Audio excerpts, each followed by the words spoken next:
नमस्कार। मैं श्रवण कुमार गुप्ता, सच की आवाज़ क्राइम न्यूज के साथ। आज हम बात करेंगे शिक्षा को लेकर के, जहां बिहार सरकार द्वारा नई नियमावली जो हुआ है भर्ती को लेकर के शिक्षकों की, उस पर याचिका दी गई है और उस याचिका में नई नियमावली और भर्ती प्रक्रिया के खिलाफ याचिकाओं में सुनवाई हुई है, उसको लेकर के हम चर्चा करेंगे कि शिक्षक बहाली प्रक्रिया से हाई कोर्ट का इनकार, कैसे मुख्य न्यायाधीश विनोद चंद्र ने और पार्थ सारथी ने सुनवाई के बाद आदेश दिए, उसको लेकर के हम बात करेंगे। दूसरा हमारा सवाल रहेगा, बिहार सरकार में 1,70,461 BPCS जो परीक्षा है उसके जरिए शिक्षकों की नियुक्ति होनी थी, उसको लेकर के हम चर्चा करेंगे। फिर अगला सवाल हमारा, कैसे पूर्वी चंपारण में जनसंख्या वृद्धि पे 3% से भी ज़्यादा बढ़ गया है। एक साल के अंदर 3% से नीचे था जो बढ़ गया है, उसको लेकर के हम चर्चा करेंगे। फिर ऐसे 7 जोन, रेड जोन में ऐसे 7 जिले हैं बिहार में जो जनसंख्या वृद्धि में अधिक है, एक साल में हुई है, उसको लेकर के हम चर्चा करेंगे। फिर इस पे बात करेंगे हम, जो पूरे भारत में जो चर्चा का सवाल बना हुआ है कि भारतीय जो टीम है क्रिकेट टीम, उसको वर्ल्ड कप हार के बाद मोदी और जो अमित शाह है, ये दोनों की जोड़ी जो पनौती के रूप में माना जा रहा है, पूरा देश इन्हें पनौती मानता है कि। और सबसे बड़ा सवाल ये है कि बीपीएससी बोर्ड जो बीसीसीआई का बोर्ड है, उसका चीफ जो है, जो उन्होंने भारत के 1983 के जो विजेता हैं क्रिकेट टीम के, कपिल देव, 2011 के महेंद्र सिंह धोनी, उनको न्योता न दे करके खिलाड़ियों को अगर वो रहते तो उनका मनोबल बढ़ता, उसके लिए भी चर्चा करेंगे हम आगे चल के। तो इससे पहले कि हमारे जो चैनल आप सब श्रोता देख रहे हैं, तो चैनल को सब्सक्राइब करना, शेयर करना और लाइक करना नहीं भूलिएगा। अब चर्चा करेंगे हम इस 4-5 सवालों पे, और आपको हम पूरी सबूत के साथ दिखाएंगे कि कुछ ही दिन पहले ये हिंदुस्तान का अखबार है और इसी अखबार में छपा हुआ है, आप देख सकते हैं।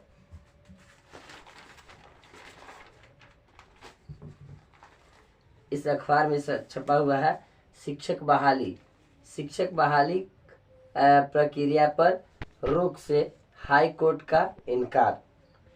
22 अगस्त को, हम बता दे रहे हैं आपको, 22 अगस्त यहाँ पे है, 22 अगस्त की हाई कोर्ट ने मामले में अंतिम सुनवाई की थी और इसमें 1,70,461 बहाली करना था, नियुक्ति करना था और 17 जुलाई तक आवेदन की तिथि थी। 12 जुलाई तक आवेदन की तिथि थी और 70,000 अभ्यर्थियों ने अब तक आवेदन किए हुए थे। अब यही चर्चा का विषय है कि जब ये हाई कोर्ट में अगली सुनवाई हुई आखिरी, तो पटना हाई कोर्ट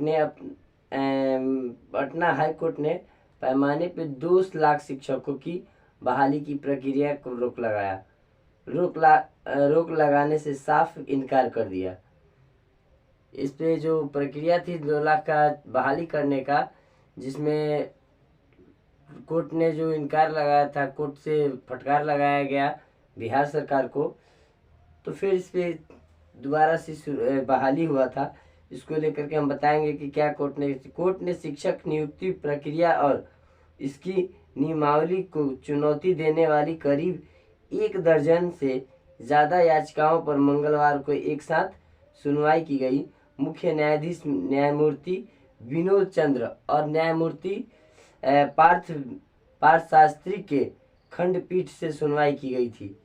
विनोद चंद्र जो यहाँ बिहार के पटना के मुख्य न्यायाधीश हैं और पार्थ शास्त्री, दोनों के पीठ, जो दो बेंचों की पीठ जो थी, उन्होंने आदेश दिया था इसको। सुनवाई के बाद आदेश दिया।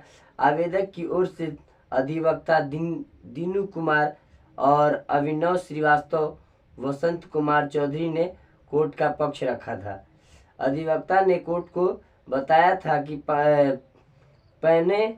पौने 2 लाख शिक्षकों की बहाली के लिए बिहार राज्य नियुक्ति स्थानांतरण अनुशंसित करवाई है व सेवा शर्तें नियमावली 2023 की वैधता की चुनौती दी गई है। उनका कहना था कि वर्ष 2006 में शिक्षकों की बहाली के लिए नियमावली बनाई गई थी, फिर भी 2008, 2012 और 2020 में नियमावली लागू की गई। इस तहत प्रदेश के शिक्षकों की नियुक्ति की गई। इन सभी नियमावली को समाप्त कर नियमावली लागू कर दी गई है। उनका कहना था कि पूर्व के नियमों के तहत स्कूलों में शिक्षकों की नियुक्ति का अधिकार पंचायत समिति, जिला पार्षद और नगर पालिका के हाथों में था। अब सरकार बिहार लोक सेवा आयोग के BPCI के माध्यम से बहाली कर रही है। उनका कहना था कि पंचायतों में पंचायत समिति, जिला परिषद व नगर पालिकों से शिक्षकों की बहाली कर अधिकार वापस लेना स्थानीय स्वच्छता के सिद्धांतों का हनन है।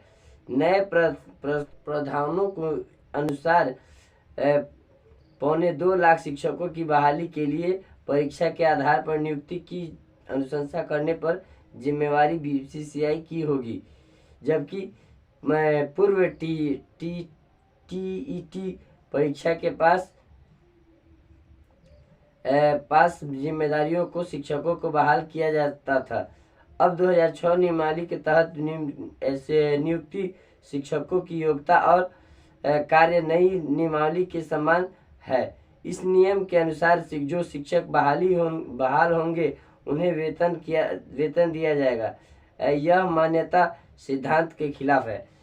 तो अब बताइए कि ये जो नियम था पहले 2006 में जो चेंज करके, जो पहले जिला परिषद से पंचायत समिति लोग के माध्यम से बहाली होता था, जो अब 2008 या 12 के बाद 20 तक ले जो नियमावली लगाई गई, उसमें BCCI जो BPC बोर्ड है, BPC बोर्ड जो है, जो बिहार शिक्षा अधिनियम के तहत है, उसको लेकर के ये बहाली की गई है और फटकार लगाने के बाद फिर से दोबारा बहाली किया गया।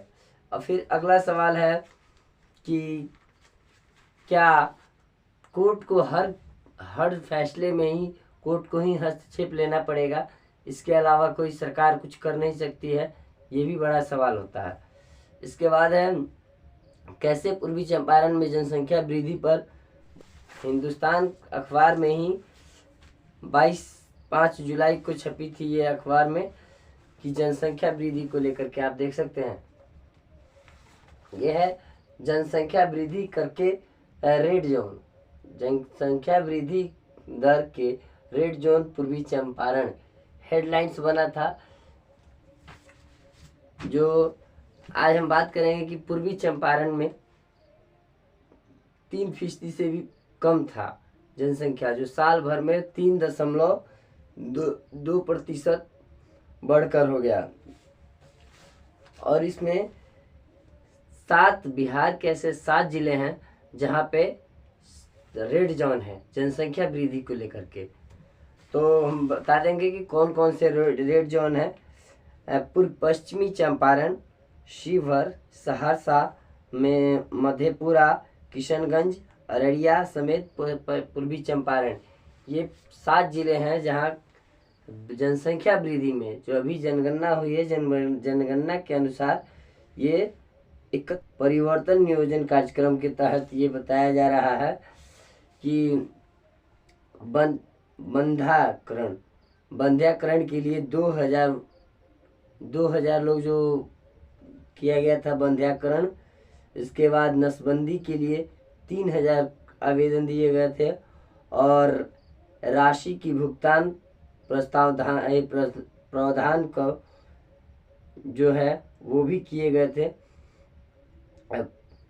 अब यही सवाल है कि जनसंख्या नियंत्रण जो सरकार द्वारा कहा जा रहा है, फिर भी ये रेड जोन में है। ये 4 जिले जो हैं सबसे